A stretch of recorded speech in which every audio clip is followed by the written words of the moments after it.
Hello everyone, and now welcome to game number 2 between PCG123 and Darken. Game 2 taking place here on Tidewater Glades.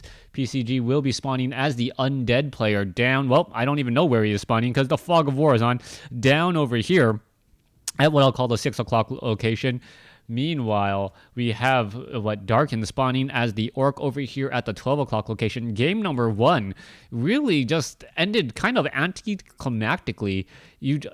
Anticlimactically. You just saw the game and you saw things unfold, and really that sentry ward, that very, very quick level 2 death coil from the Death Knight really shut down that Blade Master before the Blade Master could even get started. And I think that's one of the big problems. Whenever you look at the Blade Master and the Orc and the Undead, and wherever you're watching the races, sometimes you just do a straight number comparison and you say, the Blade Master is at level 3 and the Death Knight is at level 2. The Blade Master clearly has the advantage. Well, yes and no. You got to understand that the Death Knight is actually a much more suitable hero at leading an army with an aura, as while the Blade Master is much more effective of a solo hero. Once the Death Knight got to level 3, though, considering that all things should have been considered equal, the Death Knight absolutely melted that Blade Master after 2 quick death coils and that sentry ward. So don't just use a straight number comparison. Figure out the items, figure out all things, and try and figure out what the long-term strategy and deduce who has the advantage from there. Anyways, let's take a look back down over here. Death Knight now being forced to hide inside his base just a little bit, and this strategy is significantly more important just because the Death Knight knows that if the Blade Master keeps on trying to harass him, the Death Knight is not going to be able to get to level 2 all that easily. Meanwhile, the Blade Master, all he has to do is just feign a little bit of pressure, and the Death Knight is going to be using those Rod of Necromancy charges pretty inefficiently, I might add. And by using them inefficiently, the Blade Master is going to be able to keep even on levels, and more importantly, keep that Death Knight away from that very, very deadly level 2 death coil that we saw in game number 1. As things do get underway, 6 skeletal minions being used here. The Blade Master may just be able to come inside here, try and take everything. Oh, a beautiful death coil right there to steal or grab a little bit of that experience.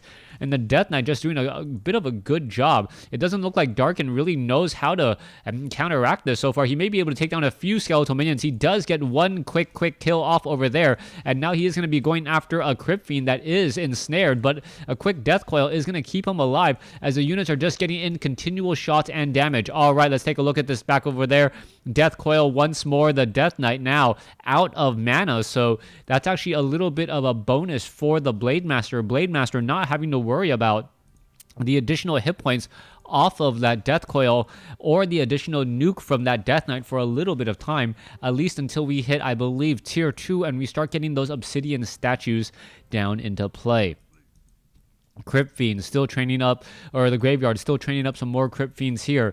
Death Knight selling an item, picking up another Rod of Necromancy, and now using the skeletal minions to make another move once more. We also see a Sacrificial Skull, and the Sacrificial Skull gives essentially Blight on the ground. Whenever you have Blight, undead units heal twice as fast as they as a normal unit would during, or a human or an orc unit would do during that normal time. So this is all a little bit of passive regeneration.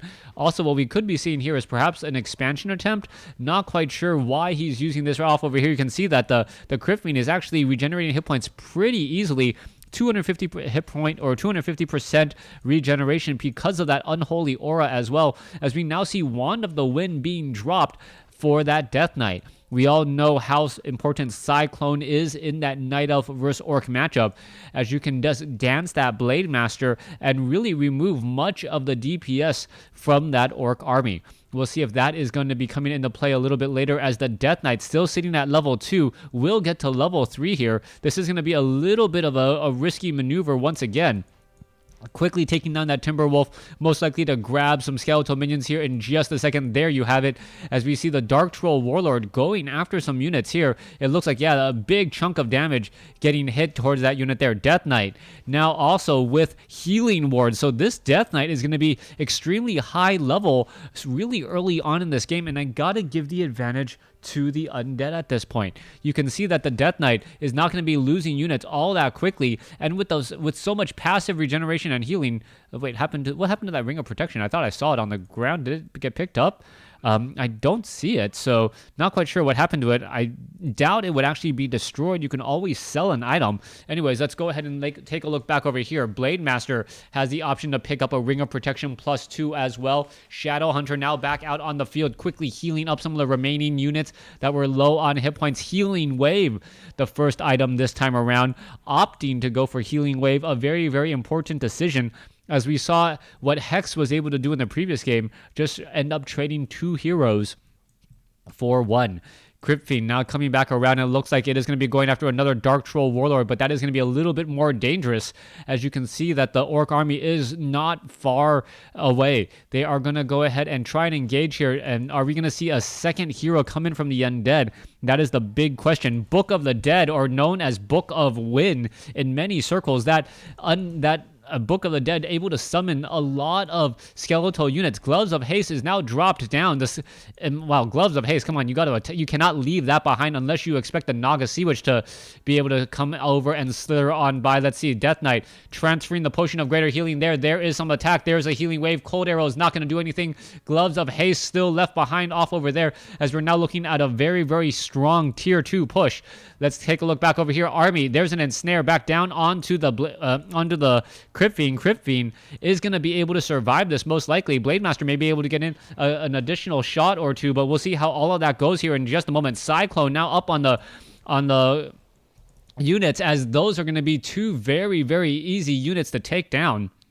You can see 1 Raider just spinning up in the air. The problem, though, with Raiders and non-heroic units is that they tend to just spin there for a very, very, very long time. Let's take a look at that Raider. Going to get taken down. There it goes. Grunt may get taken down as well. You can see a little bit of damage. Meanwhile, back down over here, 1 Raider and 2 Grunts trying to put pressure onto the Crypt. That's not going to really amount to very much of anything. The Crypt Fiends are going to be much more dangerous, as they're going to be able to shut down the Orc burrows in just a matter of seconds. No Orc burrows means no additional units. No additional units is going to be a very big problem there, as we're taking a look at the Raider. Raider getting stuck between, a Crypt Fiend and a Crypt Fiend. Never a good spot there, as we're now looking at the Skeletal Archers and Skeletal Minions shutting down Orc burrow after Orc burrow. 45 over 50 supply here. Blade Master, Death Knight really has no real way of trying to Scroll of Town Portal back. That is going to be the big issue. You can see Spirit Tower is now doing all of the fighting back, as the Sappers were able to come inside right there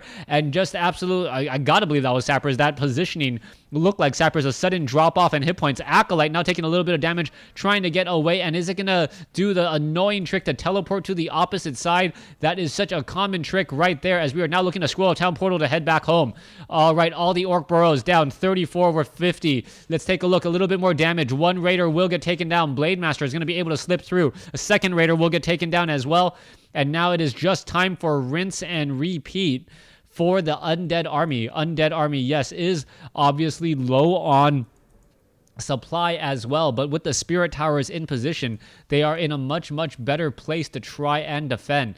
All right, let's take a look down over here. There is another relatively easy creep camp. Blade Master trying to sneak its way in, won't be able to. Could try and take down these Ziggurats as they're getting constructed, but with the 3 towers nearby, and the Blade Master is going to be suffering a fair amount of damage before anything happens. All right, the remaining portion of the army is now arrived back here to fight. Dust of Appearance. Blade Master was revealed, as the Blade Master now tries to head back off to the north. You can see some skeletal minions now venturing forth, hoping to shut down a couple of buildings as they're being constructed. And this may actually work if they go after the right building. Just start attacking. Not quite sure what you're doing. Why are you just walking? Attack. You are on a timed life. And, well, those skeletal minions just not focusing, not doing what they really need to do. Let's take a look at this. It's going to be down to 89 hit points, 72, 49, 30, 12. There it goes. Skeletal minions still alive. And there they go. There they crumble. Back over here, Great Hall is being constructed for the long-term game. Meanwhile, Crypt Fiends now heading back off to the north. Shadow Hunter, Blade Master now heading back down to the south here. 26 over 20 supply. it looks like this will be irrecoverable, as there is not even enough gold in order to build an additional Orc Burrow, let alone try and train up more units, save for the 4 supply you currently have available. There you have it, ensnare onto the Naga Sea Witch. Naga Sea Witch, however, currently does have a potion of healing and also getting healed by a healing ward. Blade Master now continuing to engage here. There is that potion of healing. Grunt now getting taken down. Naga Sea Witch trying to get away. Looks like it will be able to at least back off just a little bit. Naga Sea Witch may get taken down. There is the ensnare. There it goes. Shadowhunter now sitting at level 2. Death Knight still sitting at level 4, and with the Obsidian statue here and still that healing ward, this is going to be a very, very difficult spot to try and even press a fight. Naga Sea Witch, yes, was a casualty in that battle, but I believe that may be the only big casualty so far, as the Orc Burrows are not going to be able to fend off this attack. Great Hall was constructed, now 26 over 40 supply, a little bit more room, but it's going to be too little, too late, not enough of an army to really fight back against the threat of the undead with so many Crypt Fiends. All right, there goes another Orc Burrow. Obsidian statue was ensnared. Peons now getting taken down. And with that, I believe it will be GG. Death Knight does have a scroll of Town Portal. Skeletal Minions trying to get away. It looks like one will be able to. Nope, not able to. There, that Skeletal Minion. What are these Skeletal Minions hoping to do? Perhaps scout out something else. But I think it is going to still not be enough here, as the Skeletal Minions getting taken down. All right, Death Knight hoping to finish off this stronghold. It looks like the stronghold will end up getting taken down, but the Blade Master may be able to perhaps snipe down this Obsidian statue first.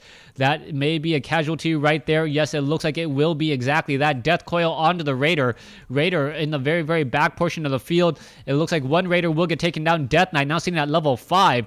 Level 5 Death Knight pretty much almost instantaneously nuking down a Raider, as the Crypt Fiend still wandering around in circles. Death Knight, long distance airmail Death Coil, and it still lands on time with on time there, saving that unit. Crypt Fiend unable to burrow, as I believe the burrow was no longer researched.